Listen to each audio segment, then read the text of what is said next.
L'évangile est une bonne nouvelle, c'est la traduction en grec d'évangile, mais ça n'a pas toujours été une bonne nouvelle pour les femmes. Et moi, je voulais aller vérifier, parce que très souvent, les versets ont été utilisés comme arme de soumission massive. Protestante, pour moi, protestante, c'est vraiment un beau mot. Protestante, c'est un mot qui porte un peu de subversion, un peu cette idée de lutte. Protestante, réduire les discriminations, réduire les inégalités sociales, économiques, mais aussi de genre, c'est la seule manière de construire la paix dans ce monde. Protestante, debout.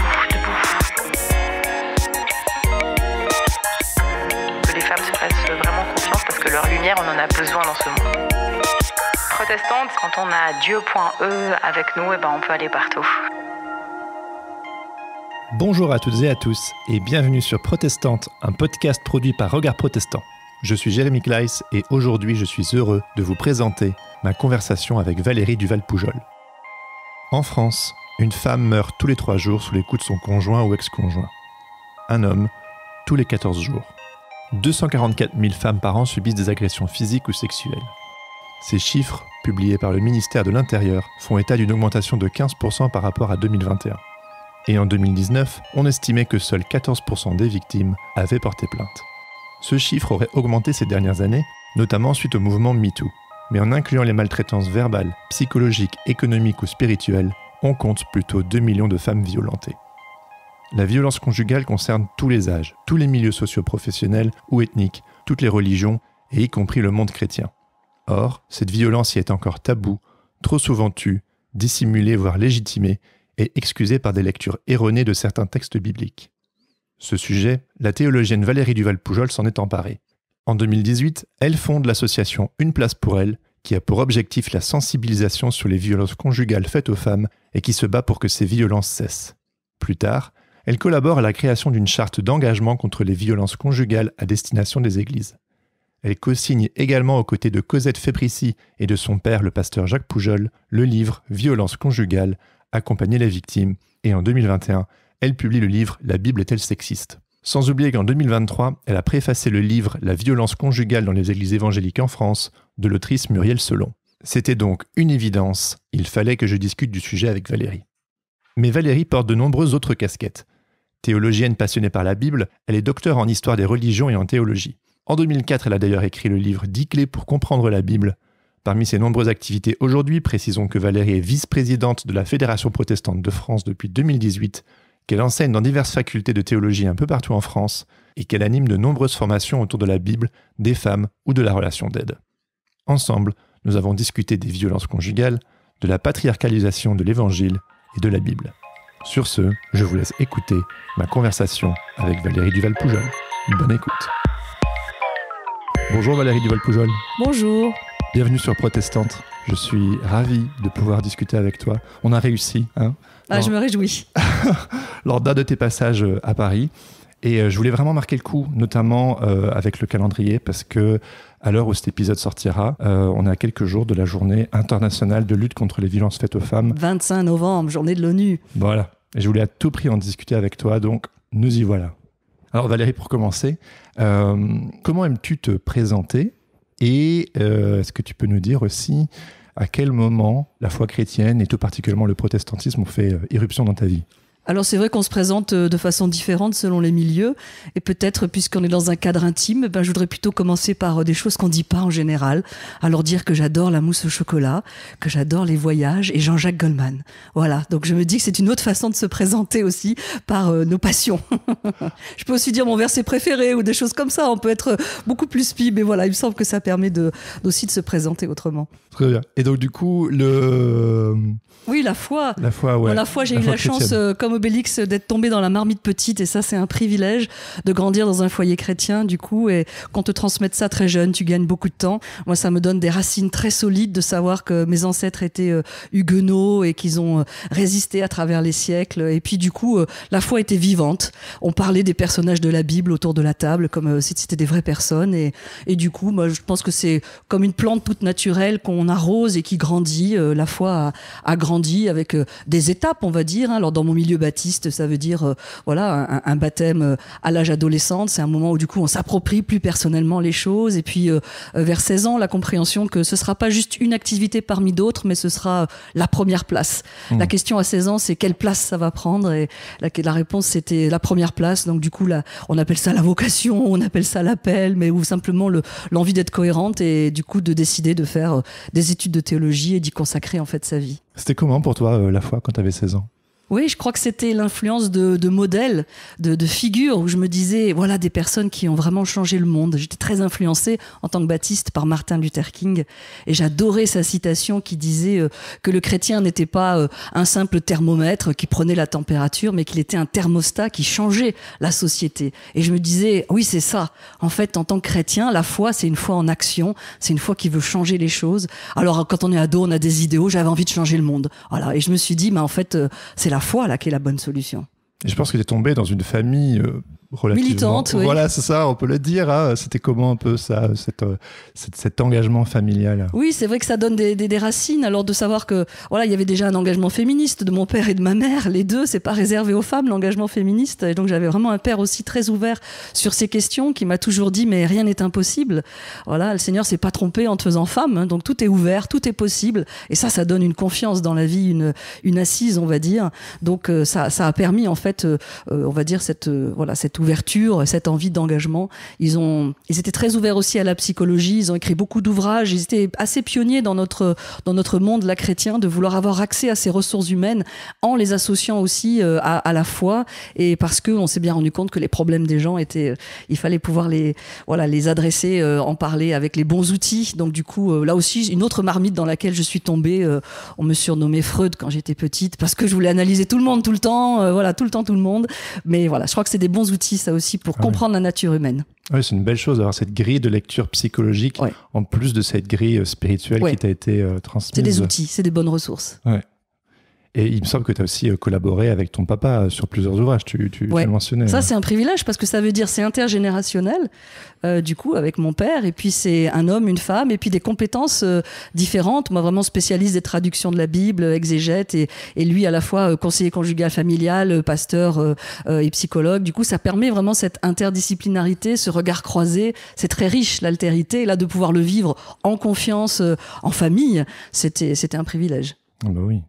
Donc par la suite, tu entames des études en langue étrangère, et puis par la suite, tu vas vers la théologie. Oui, moi j'aurais bien fait théologie à 18 ans, mais on m'a sagement donné le conseil d'abord de faire d'autres études, et c'est vrai que ça m'a permis une certaine maturité, de voyager, de partir vivre à l'étranger, mais j'avais qu'une hâte, c'était d'attaquer la théologie, le grec et l'hébreu. Qu'est-ce qu'on te disait, que c'était pas un vrai métier, la théologie? Si, mais que c'était difficile, particulièrement en tant que femme, d'en vivre. Du coup, si on voulait pas seulement être pasteur, moi je savais que je voulais faire autre chose, enseigner, etc. Et du coup, que c'était bien d'avoir plusieurs cordes à son arc. Et tu m'en parlais en off, souvent on dit de toi que tu es pasteur alors que pas du tout. Voilà, je crois qu'en protestantisme on a un peu cette faiblesse, cette tendance à vouloir que tout le monde soit pasteur pour pouvoir exercer un ministère, même quand il n'est pas pastoral. Il me semble que le ministère de docteur, c'est un ministère d'enseignant qui est reconnu dans les Écritures et qui devrait être reconnu à part entière dans nos milieux. On pourrait être docteur sans forcément être pasteur, même si mon mari est pasteur, donc je sais aussi tout à fait ce que c'est. Mon père aussi, mon cousin, mon oncle, ma grand-tante, voilà, on a toute une famille pastorale. Mais voilà, je trouve que c'est bien de faire la différence entre aussi les docteurs et les pasteurs. Et c'était comment ces études de théologie pour toi ? Ouais, c'était formidable. J'ai délibérément choisi un endroit qui était différent de ma zone de confort. J'étais une évangélique baptiste. Je suis allée à la faculté d'Aix-en-Provence, qui est plutôt réformée. Alors réformée évangélique, ouais. C'était pas que pour les calissons, du coup, voilà, mais c'était parce que justement, je voulais vivre une altérité. Je voulais découvrir la liturgie. Je connaissais pas la liturgie. Ah, c'est vrai, ouais. Ouais, pour moi, la liturgie, c'était l'opposé de l'esprit. Je comprenais pas. Et puis, du coup, de faire des stages pastoraux en église réformée, et puis de faire moi-même une liturgie, et de comprendre qu'on peut être tout à fait à l'écoute de l'esprit en faisant une liturgie. Donc, j'ai beaucoup appris pendant ces années. Ça m'a pas fait changer d'avis sur mes convictions profondes. Je suis toujours, en faveur du ministère féminin et de la place de la femme dans l'église, alors que c'était pas le cas de cette faculté. Mais du coup, vraiment des études très riche, très intéressante. Et puis j'ai rencontré mon mari, donc Samuel. Ah, c'est vrai. Et voilà. D'accord. Certains m'ont dit, ça y est, tu as rencontré ton mari, tu peux arrêter tes études. Non, j'ai poursuivi jusqu'au doctorat. C'est horrible de dire un truc truc pareil. Voilà, c'est notre milieu un peu patriarcal. C'est vrai. Bon, on va y venir, ça. Mais juste avant de parler de patriarcat et tout ça, par la suite, du coup, c'est intéressant de voir que tu as réussi à allier ton goût pour les langues étrangères et ton goût pour la théologie, parce que notamment, tu es devenue traductrice de la Bible. Est-ce que tu peux un petit peu nous en parler ? Oui. Quand j'étais jeune, je voulais être archéologue et finalement, je suis devenue archéologue du texte, mais dans le bon sens aussi, d'essayer de restituer ce qu'il y a de meilleur de ce texte en grec ou en hébreu, mais en le rendant actuel aujourd'hui. Donc, c'était formidable de pouvoir allier ces passions, cette passion que j'avais pour les langues et de pouvoir le mettre au service du coup là du texte et des autres. Oui, tu as participé à la traduction de la TOB. Alors la TOB en 2010, la nouvelle révision de la TOB, ça c'était donc un travail en équipe. Et puis ensuite la nouvelle français courant. Alors là j'étais chef de projet. Ah ouais. Ça c'est un travail d'équipe extraordinaire. C'est 60 collaborateurs de toute la francophonie, la Belgique aussi. Je sais que tu es belge, mais donc la Belgique, la Suisse, le Canada, la France et l'Afrique francophone. Alors ça c'est extraordinaire. Toutes les confessions, hommes, femmes, et vraiment 3 ans ensemble de travail. Là on peut dire jour et nuit.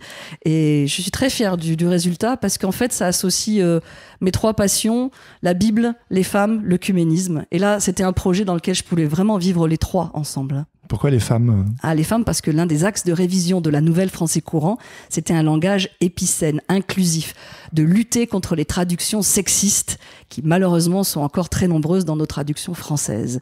Et donc avec la nouvelle français courant, on a fait particulièrement attention à ce qu'il n'y ait pas de traduction sexiste, à ce qu'on suive le grec et l'hébreu quand ils incluent aussi les femmes, que la langue française puisse aussi inclure les femmes. C'est une sacrée responsabilité. Vous faites un peu l'histoire quand même là, oui. Avec cette traduction. Oui, c'est vrai. Mais j'ai toujours été sensible à la parabole des talents aussi. Il sera beaucoup donné quand on a beaucoup reçu. Moi, j'ai l'impression d'avoir beaucoup reçu. Je le dis, c'est pas du tout par orgueil. C'est plutôt j'ai eu une éducation. Je suis dans un pays où on peut être soigné, dans un pays où il y a la liberté d'expression. Et donc, on nous sera beaucoup demandé en fait par rapport à ce qu'on a reçu. On a les moyens là de faire quelque chose. Donc, faisons-le. C'est vrai que c'est quelque chose qui me touche et qui m'impressionne chez toi, c'est que quand on se plonge dans ton parcours, c'est que tu fais beaucoup de choses. Et il y a une énergie qui est là, hyper présente dans tout ce que tu fais. Je pense que ça, c'est un cadeau. L'énergie, c'est vrai que ça, c'est un don. Mais je pense que c'est un cadeau. Et du coup, je me dis qu'on a qu'une vie et qu'il c'est bien justement d'être ce thermostat si possible. Amen. Bon. Alors, il y a ce fameux sujet que je voudrais aborder avec toi de la violence faite aux femmes, des violences conjugales. Qu'est-ce qui a fait que tu t'es intéressé au sujet ? Est-ce qu'il y a eu particulièrement, peut-être pour toi, un moment, une histoire qui a fait... c'était la goutte qui a fait déborder le vase ? Oui, je pense que... j'ai la chance toutes les semaines de pouvoir donner des formations dans des églises et d'enseigner et d'être à l'écoute du coup, de rencontrer énormément de femmes. Et c'était frappant parce que chaque semaine, lorsque j'abordais les textes qui parlent des femmes dans la Bible et en particulier les textes de violence, chaque semaine, j'avais des témoignages de femmes qui venaient pour dire mais en fait ça c'est ce que je vis moi, des femmes d'église, des femmes chrétiennes engagées. Et donc c'est une prise de conscience progressive. Mon père aussi qui du coup a accompagné énormément de victimes, il était pionnier dans la lutte sur les violences sexuelles et spirituelle, en ayant écrit des livres, etc. Et il nous rapportait à table, tout en respectant la confidentialité, mais il rapportait. Donc j'ai tout de suite, jeune, eu la conscience que malheureusement, ça existe aussi dans les églises, les violences conjugales et les violences spirituelles et sexuelles, les abus. Donc du coup, ça s'est construit progressivement et j'ai eu envie de pouvoir faire quelque chose, de se dire, pendant longtemps, j'ai pensé que d'autres allaient le faire. J'attendais, je priais, je disais, Seigneur, change les choses, fais que ça s'arrête, non, plus qu'il y ait plus de violence. Et puis rien ne bouge. Qu'est-ce qu'on fait dans ces cas-là ? On se dit peut-être si c'est moi qui ai les tripes qui bougent, si ça me touche, alors c'est que je dois essayer moi peut-être de faire quelque chose avec d'autres. Et ça a été donc toute l'aventure d'une place pour elle, des formations et des livres sur le sujet. Donc une place pour elle, c'est la première brique de ta contribution à cette cause-là ? Ouais, c'est sans doute un mélange. Je crois que la traduction en fait de la nouvelle français courant, en travaillant à la source sur les textes, c'est déjà en fait cette grande sensibilité que j'avais sur la place de la femme dans nos églises, dans les religions, mais aussi plus particulièrement dans mon milieu évangélique et plus largement. Et donc je crois que tout ça c'est très cohérent. En fait, c'est un tout. Les violences sont en fait le haut de l'iceberg, mais d'un iceberg qui s'appelle patriarcat et qui est beaucoup plus massif.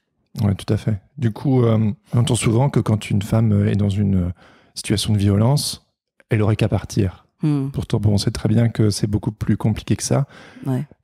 Est-ce que tu peux développer ? Oui, il y a beaucoup de fausses croyances qui circulent. Si c'était si grave, si c'était si terrible, elle partirait.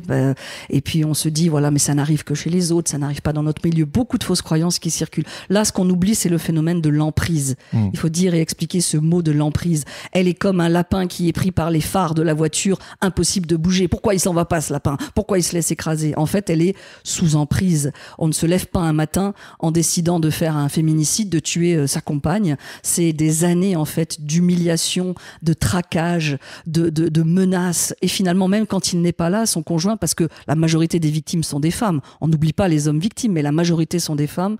Eh bien, même quand il n'est pas là, elle entend encore sa voix dans sa tête. Elle se sent épiée, observée, traquée. Et donc, elle ne part pas parce qu'elle est sous emprise, parce que c'est vraiment difficile pour elle. Tu fais notamment référence à l'impuissance apprise.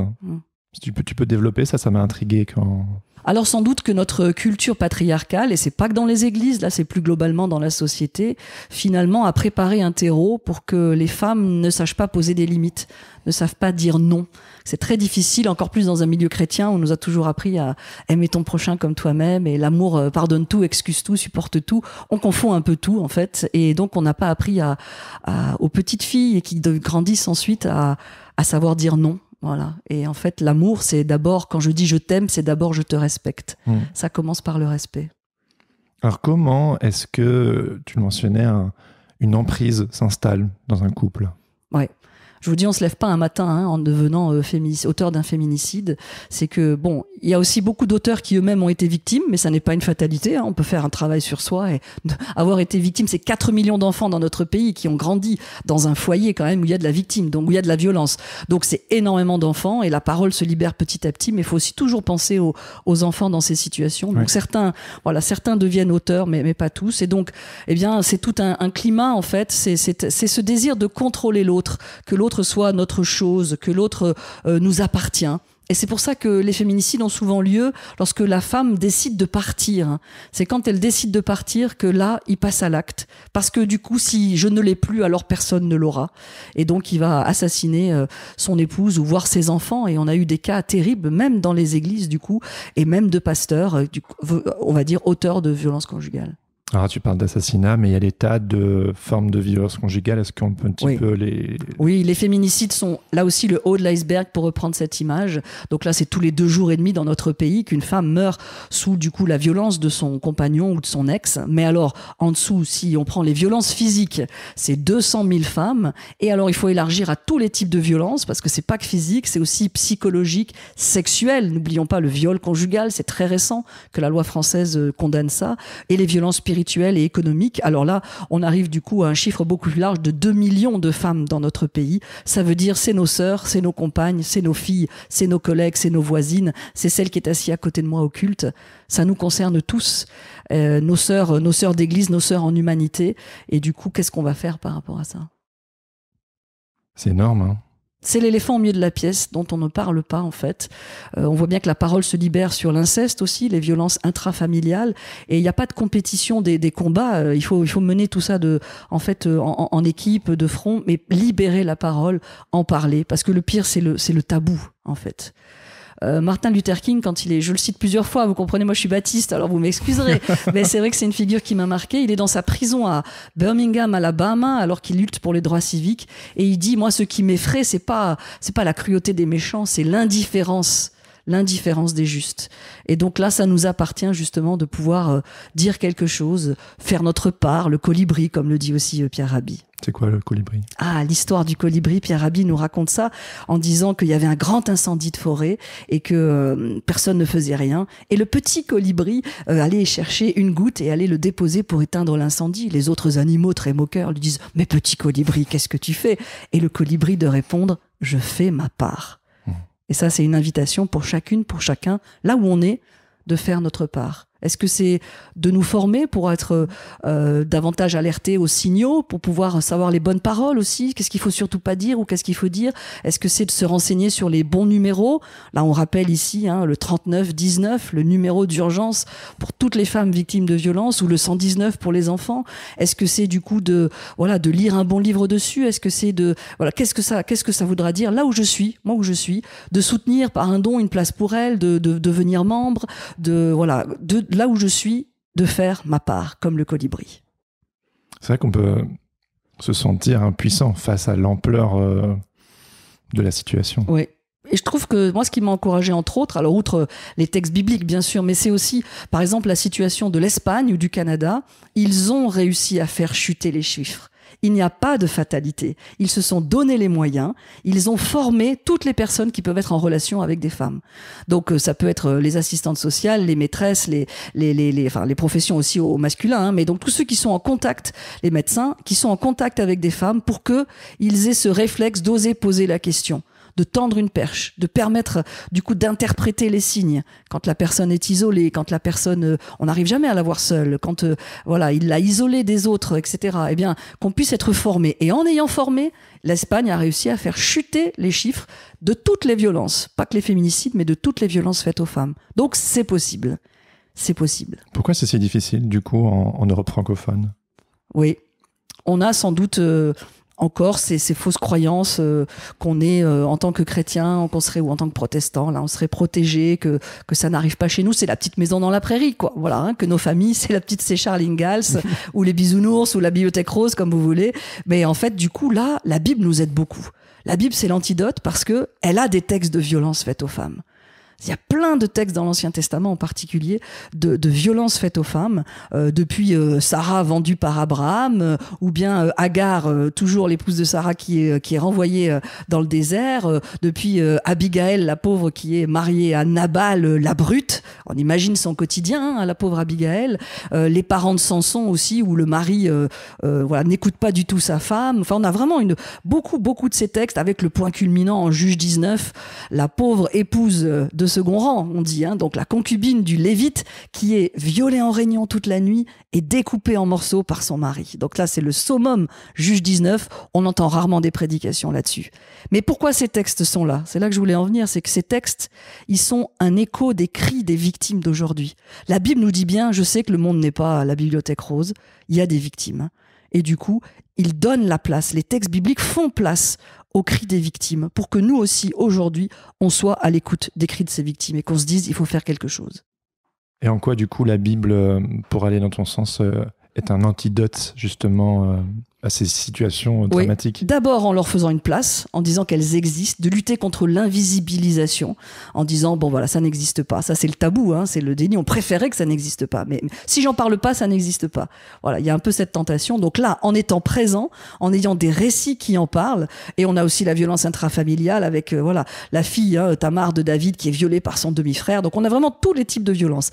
Et puis l'antidote ensuite, en disant, ce patriarcat, cette domination d'un genre sur l'autre, il y a un espoir avec la venue du Christ. Moi, je suis croyante, j'ai aussi des collègues féministes non croyantes, mais il y a une spécificité là du coup de mon espérance, c'est que la venue du Christ est venue restaurer ces relations qui ont été abîmées en fait entre hommes et femmes, et il est possible du coup d'avoir des relations hommes-femmes autres que de domination, d'infériorité. On a été toujours d'accord pour dire qu'on était différents. Mais pendant des siècles, différent, ça voulait dire inférieur. Là, ici, l'idée, c'est on est différents, mais on peut travailler ensemble, servir ensemble, comme le nom du blog aussi que je marraine, qui est très très bien. Mais du coup, de se dire ça. Il y a un antidote aussi, de dire il y a de l'espoir. C'est l'un des tout derniers versets de Malachie, le dernier livre de l'Ancien Testament, qui annonce le soleil de justice qui porte en ses rayons la guérison. Et c'est ça notre espérance aussi chrétienne, c'est que c'est pas la fin de l'histoire, ces pages sombres qu'on voit, il y a aussi une restauration possible. Ça n'est que le début de l'histoire, après ça se construit, mais voilà, il y a quelque chose de possible. Tu le mentionnais juste avant, le patriarcat, depuis, on pourrait presque dire, la nuit des temps, dans toutes les sociétés, dans toutes les religions, dans tous les continents. Il semblerait que depuis toujours, c'est relativement accepté de malmener sa compagne. Et que l'origine de ça, ce serait le patriarcat. Tu peux développer ? Alors, moi, ce qui me touche particulièrement, c'est quand ce patriarcat, qui est en effet millénaire, c'est de se dire, quand on le légitime au nom des textes bibliques. Là, c'est là que ça me fait bondir et réagir, parce que du coup, ça, c'est mon domaine, ma spécialité. Moi, je suis allé délibérément apprendre le grec et l'hébreu pour vérifier si ce qu'on pouvait dire au nom de la Bible était réellement juste. C'est la patriarcalisation de l'évangile. Voilà, la patriarcalisation de l'évangile. C'est-à-dire que l'évangile est une bonne nouvelle, c'est la traduction en grec d'évangile, mais ça n'a pas toujours été une bonne nouvelle pour les femmes. Et moi, je voulais aller vérifier, parce que très souvent, les versets ont été utilisés comme arme de soumission massive. Et donc, je voulais aller voir qu'est-ce que dit vraiment le texte. Et j'ai pu vérifier, alors c'est là toutes les études, et en lisant aussi toutes celles qui m'avaient précédé, toutes les théologiennes féministes, d'avoir une relecture de ces textes, de Paul, de Jésus, de l'Ancien Testament, et de voir que oui, la Bible est une bonne nouvelle pour les femmes, et qu'on ne peut pas, en aucun cas, légitimer ce patriarcat au nom des textes bibliques. Que Paul n'est pas le misogyne qu'on dit, que Jésus a été vraiment révolutionnaire. La première chose qu'il fait, c'est en étant ressuscité, c'est de se montrer à des femmes, alors que leur témoignage n'est pas valide à l'époque. Donc vraiment, on voit un ensemble, une trajectoire, une belle lignée dans toute la Bible de libération, de bonnes nouvelles en fait pour les femmes aussi. Alors tu viens de le mentionner, Paul, le fameux Paul que justement on taxe habituellement, relativement facilement de misogyne. Toi, tu tiens le discours contraire. Est-ce que tu peux développer? Oui, je crois qu'on a beaucoup mis en valeur certains versets sortis hors de leur contexte pour en faire un prétexte, en oubliant aussi d'autres passages, notamment tous les passages de ses collaboratrices. Paul a beaucoup de collaboratrices dont il est fier, il remercie Dieu pour elles. Il faut relire Romains 16, par exemple. Alors souvent, on lit pas, c'est le tout dernier chapitre de Romains, on se dit, bon là, ça c'est des salutations, c'est pas très intéressant. Au contraire, c'est une fenêtre ouverte sur les communautés chrétiennes du premier siècle, et ça nous dit comment Paul a des collaboratrices. Alors il salue par exemple Tryphène, Tryphose et Persis. C'est pas des noms de maladies, c'est des collaboratrices, c'est des femmes remarquables, et il dit qu'elles ont été formidables. Est-ce que par exemple Junia, l'apôtre femme Junia, vous vous rendez compte, s'il y a une femme apôtre, c'est que c'est les autres textes qu'on n'a pas très bien compris, mais les traducteurs l'ont masculinisé en Junias. Donc mais on a une apôtre Junia, on a Phoebé qui elle-même du coup enseigne et prêche là dans cette église de Sancré. Donc rien qu'en Romains 16, ah oui, puis j'oublie ma préférée, Priscilla, Prisca, qui est enseignante, mais enseignante d'enseignants, puisqu'elle va enseigner en particulier Apollos, qui va en enseigner d'autres. Donc là, évidemment, je m'identifie tout à fait, mais il a une collaboratrice comme Priscilla, qui est enseignante d'enseignante. C'est absolument formidable. Oui, Paul a des collaboratrices, il en est fier et il le reconnaît. Alors, c'est une évidence pour toi, mais justement, tu parles de ces fameux versets tirés hors de leur contexte. Est-ce qu'on pourrait un tout petit peu les aborder?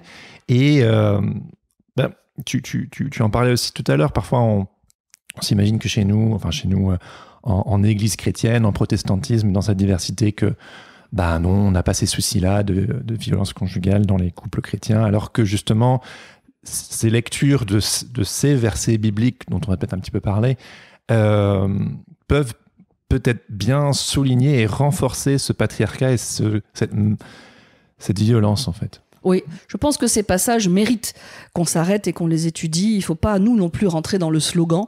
Mais je peux vous assurer, du coup, que l'étude sérieuse de ces passages en grec, parce qu'il faut se méfier de « c'est écrit » et on me montre du français. Donc non, la Bible n'a pas été écrite en français. Donc l'étude vraiment sérieuse de ces passages, que ce soit Éphésiens 5, « Femmes, soyez soumises à vos maris », 1 Corinthiens 7, « Le corps de la femme ne lui appartient pas ». Il y a toute une flopée comme ça. Et 1 Corinthiens aussi, l'homme est le chef de la femme. Tous ces passages-là, il y a une autre compréhension. D'abord, une autre traduction qui est possible. On voit que les traductions ont été orientées, des traductions sexistes, et donc toute une autre compréhension de ces passages qui montre que le couple est une bonne nouvelle et qu'en fait, on est invité à revivre ce qui était prévu au commencement. Si vous voulez connaître le cœur de Dieu par rapport à l'homme et à la femme, c'est Genèse 1 et 2. En fait, c'est plutôt là qu'il faut se concentrer. Mais si vous voulez creuser tous ces passages-là, moi j'ai écrit justement exprès « La Bible est-elle sexiste ?» là-dessus. Parce que c'est, justement, il y avait beaucoup de questions chaque semaine par des femmes qui me disaient « Mais moi, la Bible, j'ai plus envie, ça me décourage, il y a tous ces passages-là, je comprends pas, je suis fâchée avec Paul. » Et même Dieu, je me dis bien que Dieu, il m'aime, ça je sais qu'il m'aime, mais là, il y a quelque chose que je comprends pas, alors je mets ça de côté. Et donc, moi, je voudrais leur donner des outils, là, dans ce livre, La Bible est-elle sexiste, des clés pour dire « Mais vous avez raison, suivez votre intuition, Dieu n'est pas comme ça. » Dieu, il vous aime, vous avez de la valeur à ses yeux, il dit que vous êtes précieuse et du coup, il veut vous équiper, il veut faire de vous pleinement des collaborateurs, collaboratrices pour son œuvre. Je trouve que c'est difficile quand on n'a pas fait des études de théologie, du grec, de l'hébreu. Alors on a eu cette grande chance depuis la Réforme et l'imprimerie avec Gutenberg que la Bible a pu être accessible à toutes et à tous. Mais je trouve que c'est difficile, parce que c'est un texte compliqué, hein, de dire que la Bible est simple. Non, elle est intense. Elle est intense. Et je trouve qu'on arrive vite on peut avoir une lecture simpliste et littérale et se dire, c'est pas moi qui l'invente, hein, c'est dans la Bible, c'est écrit, c'est pour les chrétiens une parole d'autorité.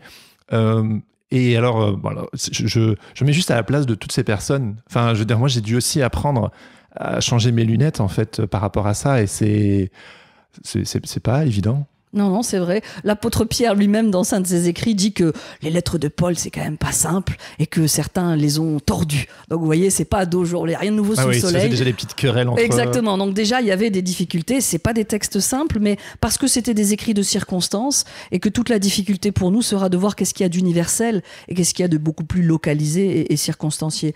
Mais là, je voudrais vous encourager aussi à les uns et les autres à oser suivre des formations, lire des bons livres. On a aujourd'hui beaucoup de théologiennes formidables, catholiques ou protestantes, qui nous rendent familiers aussi ces textes, qui nous donnent des clés pour les comprendre. Le site ouvronslabible.com aussi, avec beaucoup de formations. Voilà, faut oser. On a une époque aujourd'hui où on peut quand même s'équiper, voilà, et on peut avoir un éclairage sur ces textes-là. Alors profitons-en, saisissons ces occasions de formation. Il me semble aussi que tu as contribué à la création d'une charte pour les églises. C'est formidable, ça. Oui, alors c'était aussi sur les violences conjugales.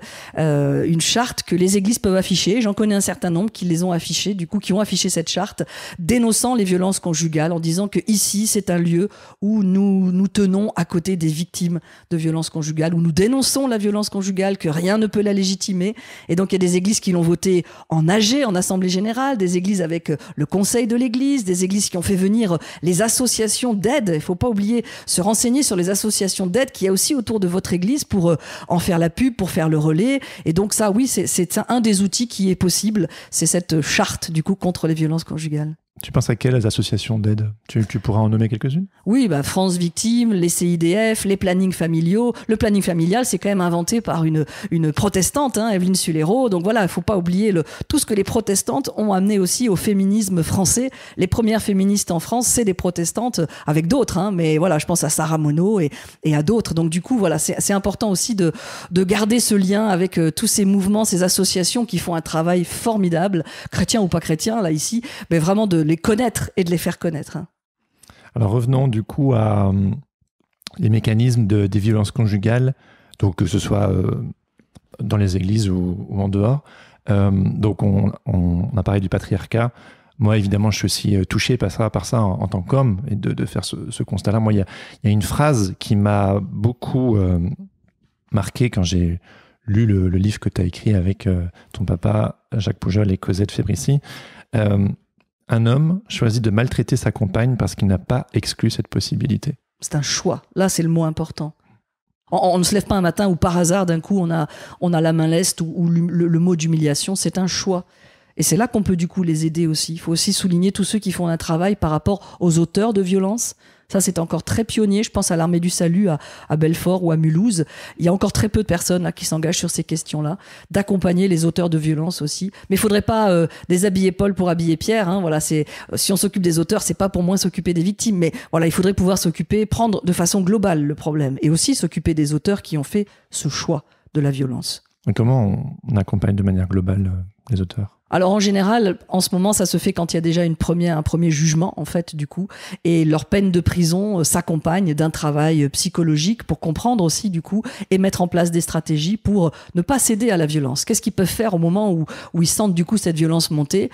Et donc ça, c'est tout un accompagnement fait par les professionnels. Moi, je me suis beaucoup plus concentrée aussi sur le volet théologique, du coup, pour ne pas qu'on puisse légitimer cette violence par des passages bibliques. Je crois que chacun doit faire son travail. Je laisse les psys faire leur travail de psy qui est très bien, et du coup moi je me concentre aussi sur la partie théologique, on va dire, et biblique. Oui, c'est une responsabilité de sensibiliser, justement, quand il y a ce poids patriarcal dans notre tradition chrétienne. Ça demande quand même un effort, et quand on parle de relecture, enfin moi ça me parle totalement, moi j'ai tellement besoin d'être challengé et d'être apporté avec une multiplicité de points de vue, une relecture. Mais pour d'autres personnes, ça pourrait être genre, mais on est en train de malmener le texte, on est en train de lui faire dire ce qu'il dit pas. Alors évidemment, peut-être que évidemment que quand on fait des études de théologie, on se rend bien compte que on ne malmène pas au même endroit. Enfin. Ouais.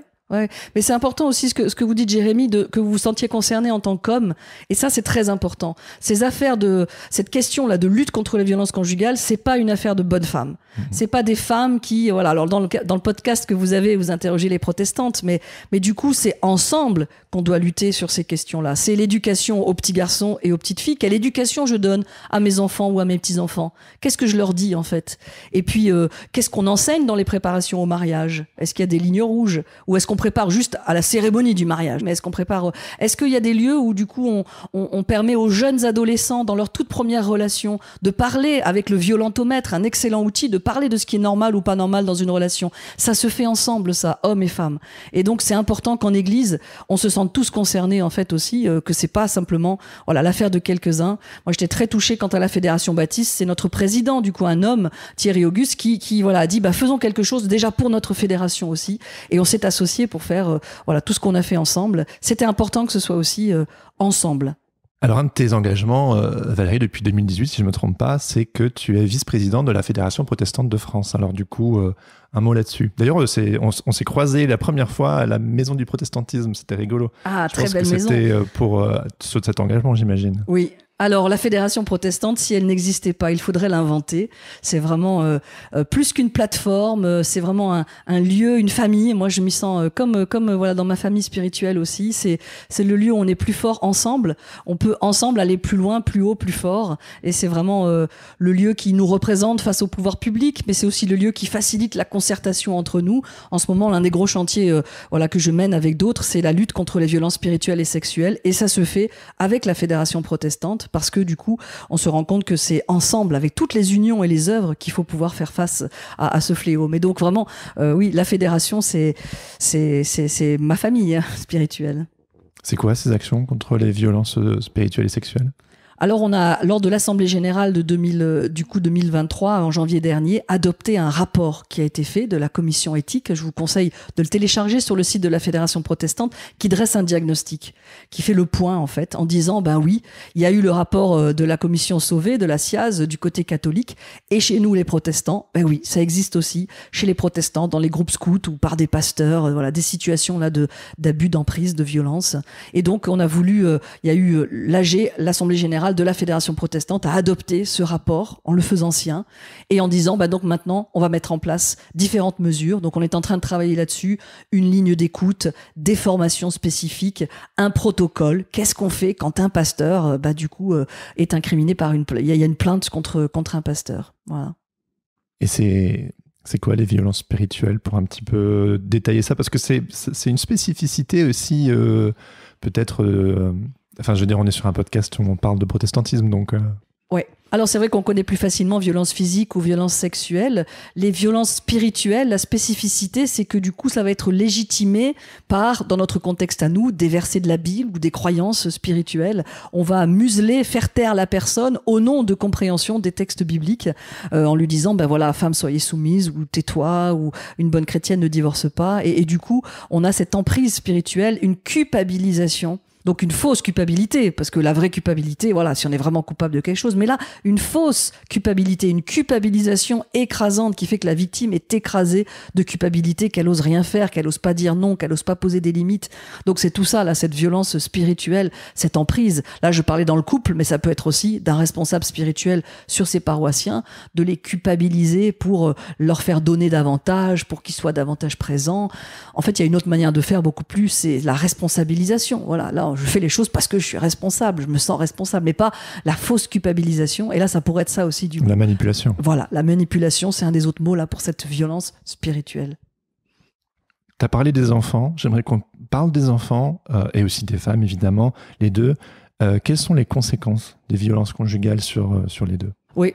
En fait, récemment, on a organisé une journée avec la conférence des responsables de culte en France sur les violences sexuelles et spirituelles. Et à cette occasion, le juge Durand, qui est le coprésident de la CIVIS, la commission sur l'inceste, est venu nous parler. Et il a dit cette phrase très importante qui répond aussi à ta question. Du coup, il a dit, lorsque vous entendez une victime, donc par exemple un enfant, qui vous raconte ce qu'il a vécu, il faut que vous multipliez par 10 pour avoir réellement l'effet de ce que ça représente pour lui. Donc en fait, c'est une destruction, c'est un étouffement psychique. Et les études sur le cerveau ont montré que les conséquences sont les mêmes, dévastatrices sur l'enfant, qu'il ait pris des coups directement, qu'il ait été insulté directement ou qu'il ait seulement assisté indirectement à la violence. Les effets sur le cerveau sont les mêmes. La violence directe ou indirecte pour l'enfant, du coup, est totalement dévastatrice et ça va du coup, on va avoir des conséquences physiques, de retard de développement, mais on va avoir aussi toute cette insécurité, cette peur, cette violence et on va avoir besoin de travailler sur ça, aussi pour rebouger le curseur, qu'est-ce qui est normal ou pas dans une relation, parce que ce qu'il a vu au quotidien n'était pas normal, c'était de la violence, et donc de retravailler sur cette dimension, qu'est-ce qui est normal ou pas. Il y a une différence évidemment entre un conflit de couple et des violences. Donc, quelle différence? Et aussi, peut-être que je suis parent et peut-être que des parents qui nous écoutent pourraient culpabiliser de se disputer peut-être devant les enfants et quelles répercussions ça peut avoir. Ça, c'est vraiment une question profonde, essentielle. C'est la différence entre le conflit. Tout le monde a des conflits et c'est normal. C'est s'il n'y a pas de conflit qu'il y a peut-être un problème, voilà. Parce que le conflit, c'est l'expression de nos désirs et de nos peurs. Donc, on a des désirs et des peurs différents. Donc, il y a du conflit et c'est très bon signe. Et le conflit, il est même déjà dans Genèse 2, avant la chute. Donc, c'est très bon. Mais la différence avec l'emprise, c'est que là, il y a une relation asymétrique. Il y en a un qui prend le dessus sur l'autre, en fait. L'autre n'a pas le droit à la parole, à exprimer son opinion. Dans le conflit, on exprime totalement son opinion. D'ailleurs, c'est bien pour ça, on n'est pas d'accord. Ouais. Donc, c'est pas le niveau du volume sonore. Dans un conflit, on est symétrique, alors que dans la violence conjugale, il y a asymétrie. Il y en a un qui vraiment a le contrôle sur l'autre. Et c'est pour ça qu'on ne traite pas du tout de la même manière un conflit de couple. On peut aller voir un médiateur dans le cas d'un conflit de couple et une violence conjugale. Jamais de médiation dans le cas d'une violence conjugale. Si une victime vient vous raconter ou que vous suspectez un cas de violence conjugale, déjà vous pouvez appeler le 3919 pour avoir des conseils, mais aussi jamais vous ne faites venir monsieur pour confronter, pour le rappeler alors devant madame, parce que là, sachez que ce sera encore pire pour elle après coup. Il va se débrouiller de toute façon pour que vous ne la voyez plus. Il va l'isoler et puis ce sera encore plus difficile pour elle après parce il saura qu'elle a parlé. Donc on ne fait pas de médiation, on accompagne la victime, mais sans ici la médiation, on le fait du coup en toute intelligence et en toute prudence. Quand une femme se rend compte que là c'est le moment, il faut que je sauve ma peau, celle de ses enfants et celle de ses enfants. Ouais. Comment ouais. Alors, ce qui est triste, c'est que à cause de l'emprise, il faut souvent un certain nombre de fois où elle essaye de partir et où elle va revenir. On considère qu'en moyenne, il y a 7 allers-retours pour une victime où elle essaye de partir et où elle va revenir. Parce qu'en fait, il se produit un phénomène, c'est que dans ce cycle de la violence, il a aussi une phase qu'on appelle de rémission amoureuse ou de lune de miel, où là, il va se montrer tout repentant et demander pardon pour ce qui s'est passé, parce qu'il sent bien que là, il va la perdre, que là, c'était vraiment la fois de trop. Et à ce moment-là, il va l'emmener en voyage, il va accéder à une de ses demandes à laquelle il n'avait jamais accédé jusque-là.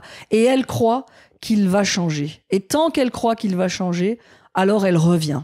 Et du coup, au moins 7 fois où elle tombe à nouveau dans ce panneau, mais il faut pas dire tomber dans le panneau, il faut dire elle est sous emprise et où elle revient du coup parce que elle pense qu'en effet qu'il va changer. Et c'est là que le message des églises n'aide pas, en confondant le pardon avec une pseudo-repentance. Le pardon, c'est réellement une repentance dans les textes bibliques. On montre des fruits de repentance, c'est-à-dire le changement.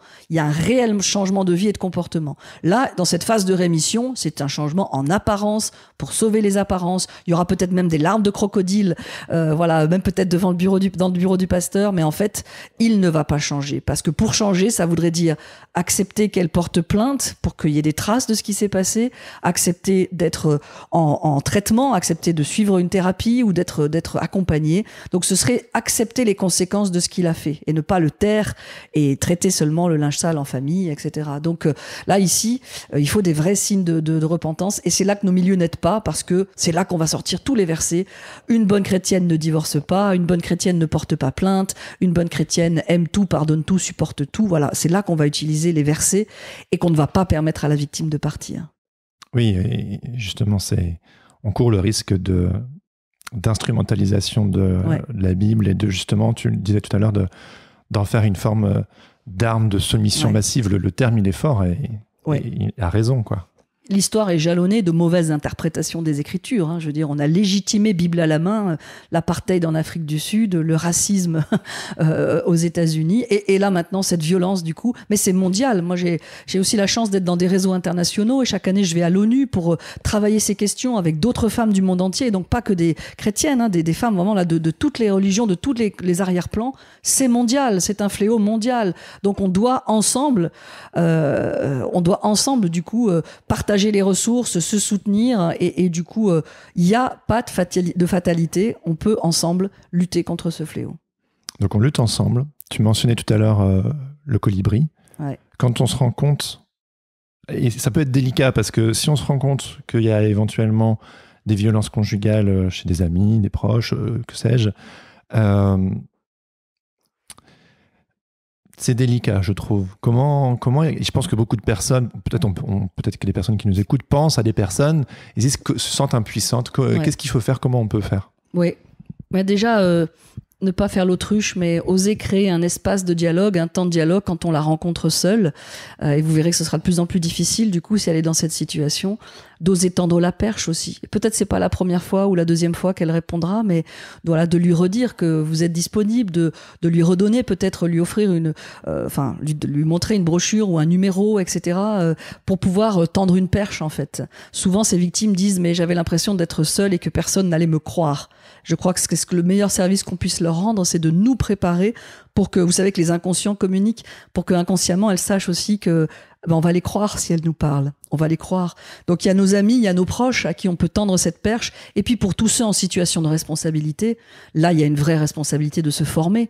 On sait qu'en faculté de théologie, il n'y a pas de module dans aucune des facultés sur l'accompagnement des victimes de violences conjugales à l'heure actuelle. Donc, ouais. Oui. Alors que quand on voit les statistiques, donc les dernières statistiques pour les églises, c'est 1 femme sur 4 dans les églises. 1 femme sur 4 dans les églises qui est victime de violence, donc pas que la violence physique, pas que femme battue, oui, la violence psychologique, la violence sexuelle, parce que alors là, le consentement dans nos milieux, il faut en parler. Donc, 1 femme sur 4, quel est l'autre problème qui concerne autant de monde?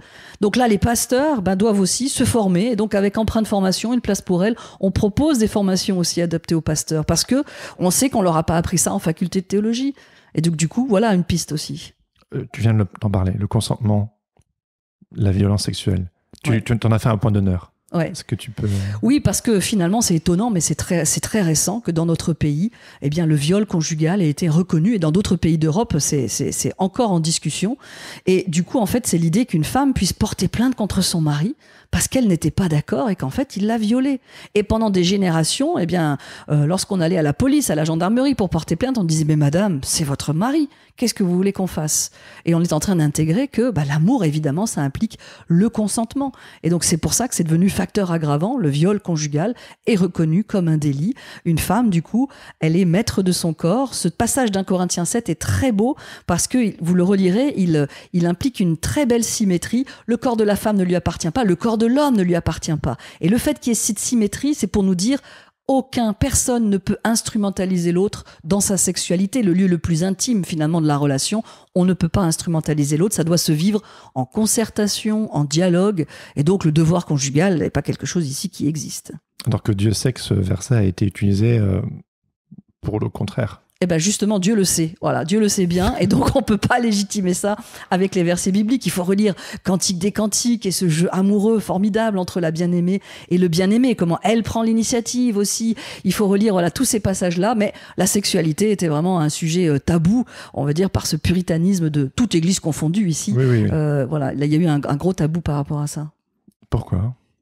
Ouais. Ça sonne comme une évidence, mais quand même.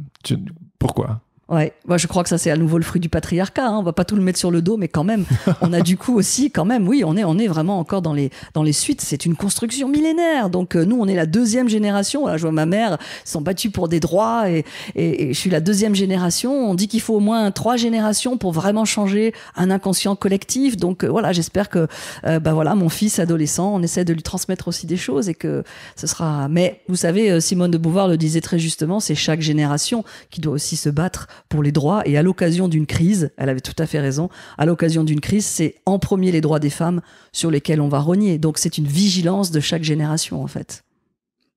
Vigilance, c'est fort quoi. Faut pas lâcher l'affaire. Non, et c'est pour ça qu'on a besoin les unes des autres et les uns des autres. Et que la sororité, un beau mot qui a été utilisé plusieurs fois dans vos podcasts, la sororité, on a besoin de cette solidarité aussi du coup. Donc une femme prend conscience, fait cet aller-retour. Quels sont les chemins de guérison possibles après ça? Ouais, on parle d'un travail de reconstruction très lent et c'est bon de rencontrer. Alors en anglais, ils aiment bien l'expression de survivante plutôt que de victime. Ils trouvent ça plus proactif. C'est vrai qu'en français, on a plutôt gardé le mot de victime. Et vous voyez, ce mot de survivante dit quelque chose. Ça ne pourra jamais être comme si ça n'avait pas eu lieu. Voilà, ça a eu lieu, ça appartient à qui je suis. Mais on voit que elles sont ensuite dans autre chose, dans une reconstruction. Elles vont rencontrer peut-être un nouveau compagnon, un nouveau mari, et voilà. Et du coup, avec aussi tout un travail de relecture sur ce qui s'est passé. Mais cette reconstruction est tout à fait possible. Elles peuvent être des femmes debout, alors que la vie, là, les a ployées, les a écrasées, oppressées. Être à nouveau une femme debout.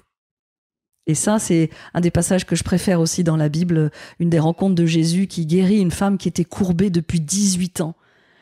Et il va la redresser, elle devient une femme debout, et il va l'appeler fille d'Abraham, une expression qui n'avait jamais été employée au féminin. Fils d'Abraham au masculin, on connaît, mais fille d'Abraham au féminin, c'est la première et la seule fois, qui dit aussi que elle est héritière de toutes ces promesses faites dans la Bible et qu'elle retrouve sa dignité. Mais ça, c'est tout ce qu'on peut leur souhaiter, et c'est ce que j'ai vu dans des survivantes, du coup, voilà, de voir des femmes debout et qui, bien sûr, ça fait partie de ce qu'elles ont vécu, et beaucoup deviennent militantes aussi, d'ailleurs, sur le sujet, mais voilà, qu'elles deviennent des femmes debout. Et dans ton livre, tu évoques aussi l'accompagnement thérapeutique. Il y a plusieurs chemins possibles de ce côté-là. On a la chance d'être dans une époque où il y a des médicaments, des médecins, des thérapies. Et du coup, tout ça, ça vient du Créateur. Voilà, moi, j'ai une vision très holistique des choses, de dire il a fait don aux hommes et aux femmes de la société de tas de ressources possibles, du coup, pour nous redresser. Alors, une de ces ressources, c'est l'association Une place pour elle, donc, que tu as fondée en 2018. On en a très brièvement parlé, mais est-ce que tu peux un petit peu développer? Ah oui, ouais. Oui, tout à fait. Alors, devant quand j'étais prise au trip pour me dire, mais qu'est-ce qu'on va faire, du coup, en réfléchissant avec d'autres, qu'est-ce qui existait déjà? Il y a des centres d'accueil très bien, des CHRS, le Home à Strasbourg, il y a des lieux d'accueil pour les victimes, il faut les soutenir et les encourager. On s'est rendu compte que l'angle mort, c'était sur la sensibilisation. Comment aborder le sujet pour qu'il ne soit plus tabou? Et on a réfléchi à une initiative simple, gratuite, pour tous, pour toutes ici, Une place pour elle, qui travaille la sensibilisation, c'est-à-dire dans un lieu public. Alors, dans une mairie, dans une salle des profs, dans une boutique, dans un cinéma, dans un théâtre, une chaise sur laquelle on met un panneau, et nous, on livre le panneau gratuitement, du coup, où il y a écrit « Une place pour elle ». Elle aurait dû être là parmi nous, mais elle n'est pas là parce qu'elle est morte sous la violence de son compagnon ou de son ex. Et en fait, elle nous manque. C'est une façon de la rendre visible, parce que la violence conjugale, c'est derrière les portes, et souvent personne ne le sait.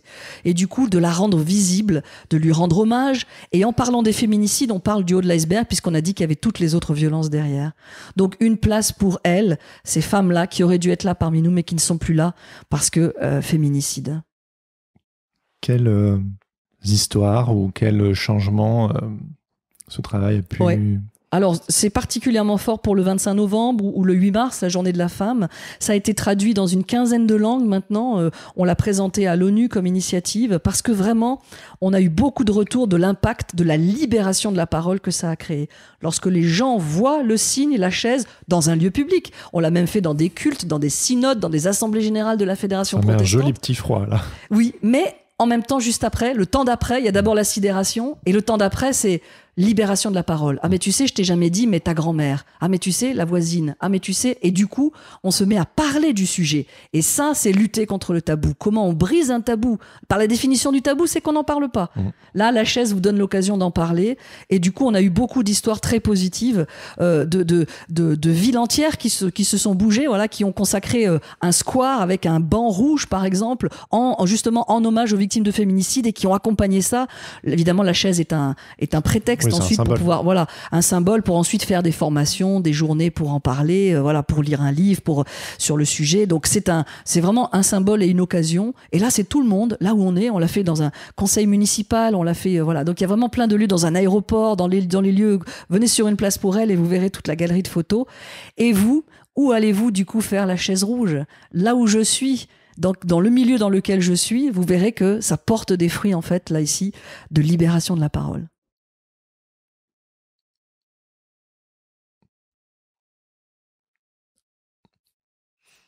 Mais je sais que c'est... Voilà, on parle de paroles libérées et on a un silence après. Ben, c'est un silence qu'on peut leur dédier. C'est un silence qu'on dédie à ces victimes. Parce que qui va parler pour elles ? On ne parle pas à leur place. Hein. Elles ont leur voix et il faut leur donner leur voix. Mais voilà, ça c'est un silence qu'on dédie à ces victimes aussi. Un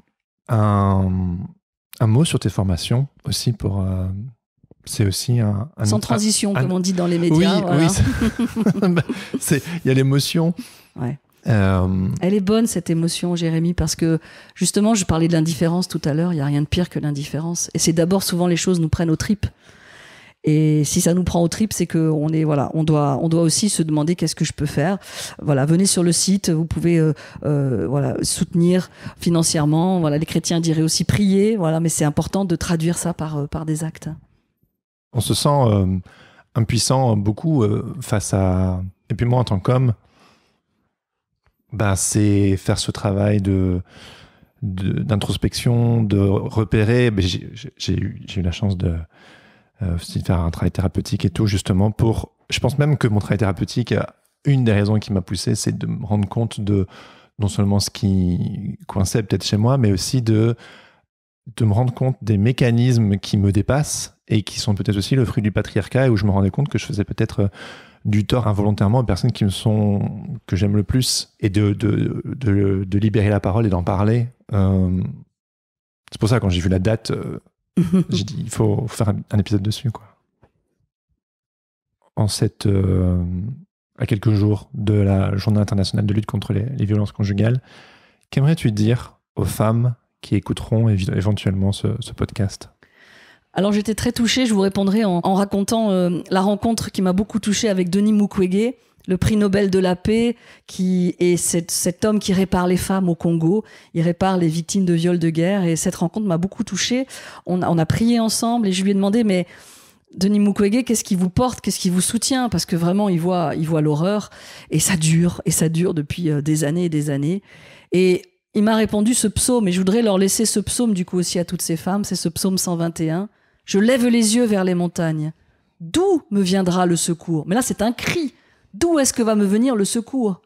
Le secours me vient de Dieu qui fait la terre et les cieux. C'est étonnant ce présent. On s'attendrait à le secours me vient de Dieu qui a fait la terre et les cieux.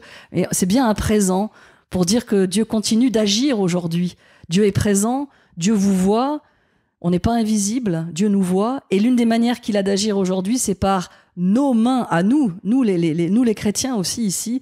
C'est nous qui pouvons être ses agents, ses mains, ses pieds. C'est nous qui pouvons aussi être ceux qui vont permettre à ces victimes de s'en sortir. Donc ce psaume 121, je lève les yeux vers les montagnes.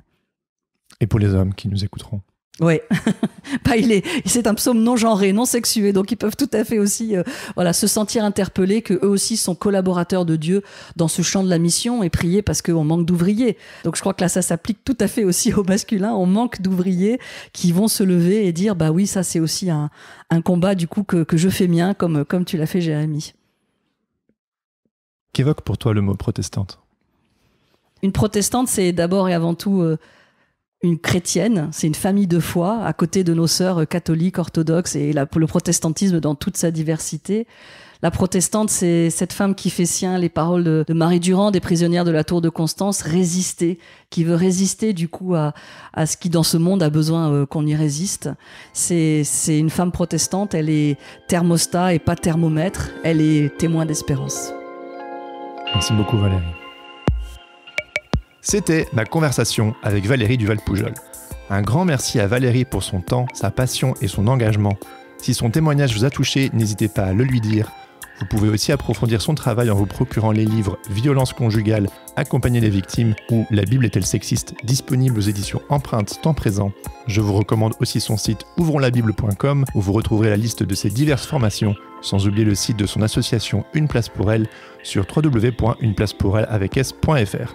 Pour finir, si vous vous trouvez en situation de difficulté, vous pouvez consulter le site www.stop-abus.fr, le service d'écoute créé par le CNEF, ou appeler le 3919, le numéro d'écoute national destiné aux femmes victimes de violences, à leur entourage et aux professionnels concernés. Ce numéro est gratuit et accessible sans interruption.